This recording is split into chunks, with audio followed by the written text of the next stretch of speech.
Hello, beautiful students. Happy May. So Miss Megan, Mobility with Miss Megan today, we're going to talk about kind of learning about our body, our vestibular input, proprioception. I'm going to try to give you some ideas to help your visually impaired student learn to have better posture, balance, strength and endurance in their core, and all of those things affect walking. We are using our eyes to look out at the horizon, and that's giving us information as we're learning to move our bodies. We're using our hearing and our sensory input, vestibular input, that helps us know where our body is in space.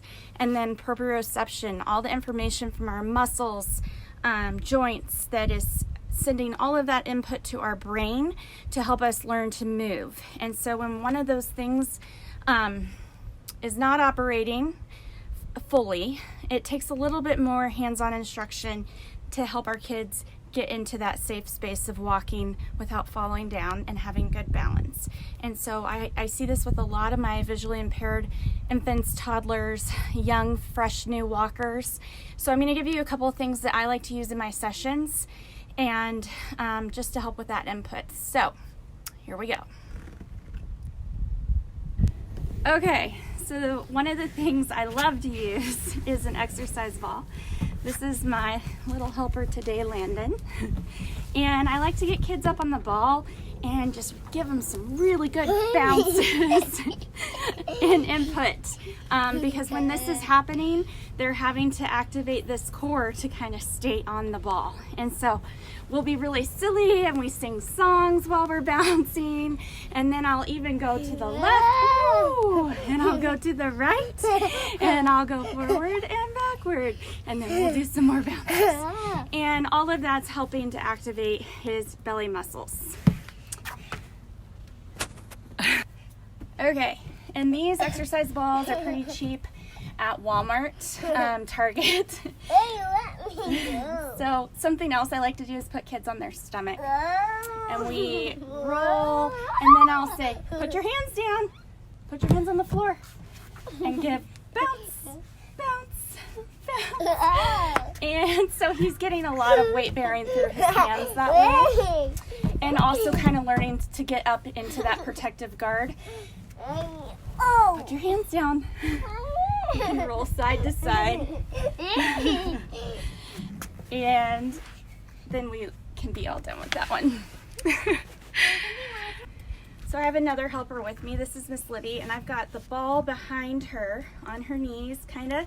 And I'm going to ask her to kind of prop up, roll back and forth, push with your feet. Whoop! And if we do those pushes, and then I might have her do a couple bounces, just to get that sensory input. And you'll notice I'm using my scarf or my towel. Some of my taller students, like Libby, that can touch the ground, this is getting weight through our feet. It's helping with activating those nerves and muscles down there. And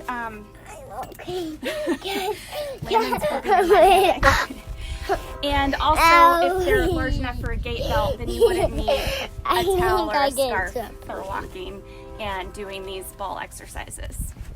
Really good sensory input for learning balance when you're visually impaired.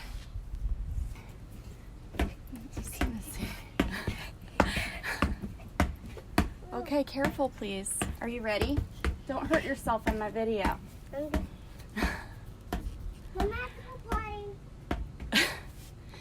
All right, go for it. Go inside. So Landon's on the trampoline. And no, he's not on the trampoline. Hold on a second. So Landon's on the trampoline, and a lot of my families have mentioned that they have access to one of these, or they have family members with trampolines. So let your kid get on, obviously, without support and go crazy. If they need support, you can do it with the scarf or the towel walking. Do some jumping. This is going to be great sensory input for getting those balance skills going. Okay, stop for a minute. Can you sit on your bum? Okay. Sit crisscross applesauce. And even getting the bouncing while they're sitting. Lean to the right, bounce, bounce, bounce, lean to the left, bounce, bounce, bounce. And we're learning left and right, which is awesome for orientation and mobility. So introduce those concepts.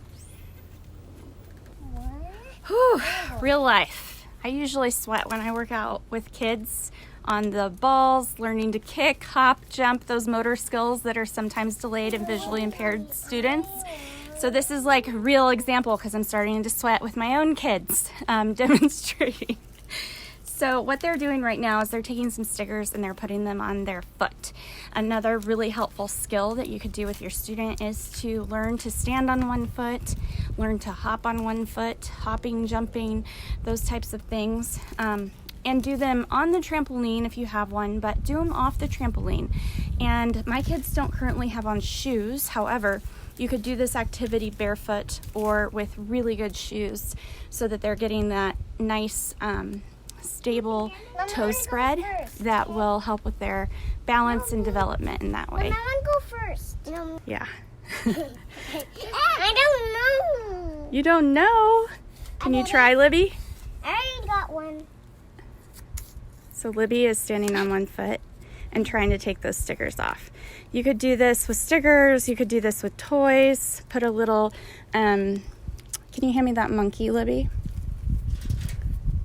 You could hook one of these onto the shoe and then just have them take it off the shoe and just practice standing on one foot.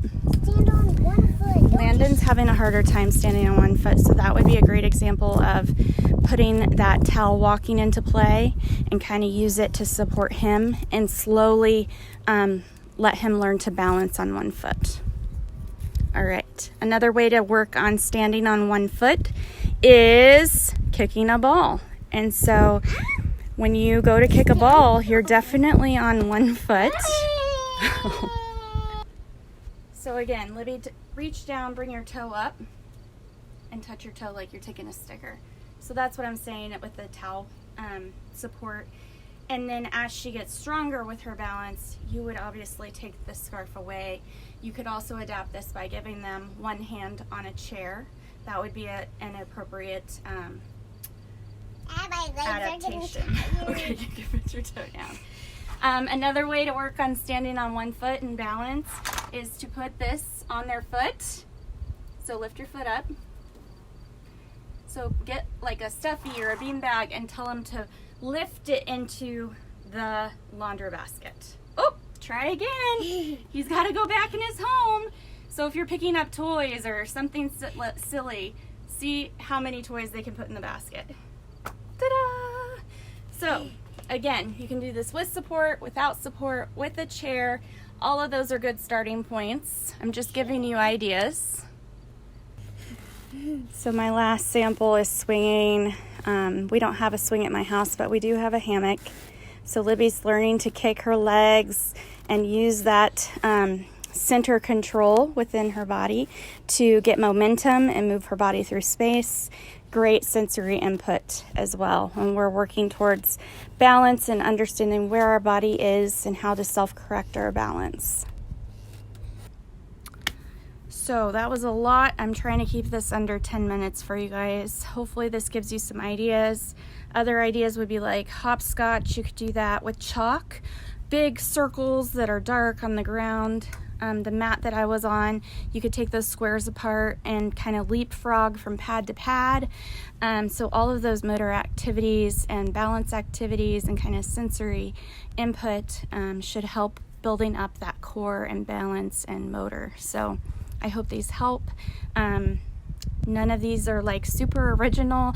These are things I've picked up over time in my studies and in collaborating with other therapists. And so I've seen a lot of success with the visually impaired population that I work with using these activities. So I think maybe my kids should have not skipped nap today. I hope that this video is helpful to you. Please, if you have any questions, you know how to contact me, and have a beautiful day. Thanks, guys. Bye.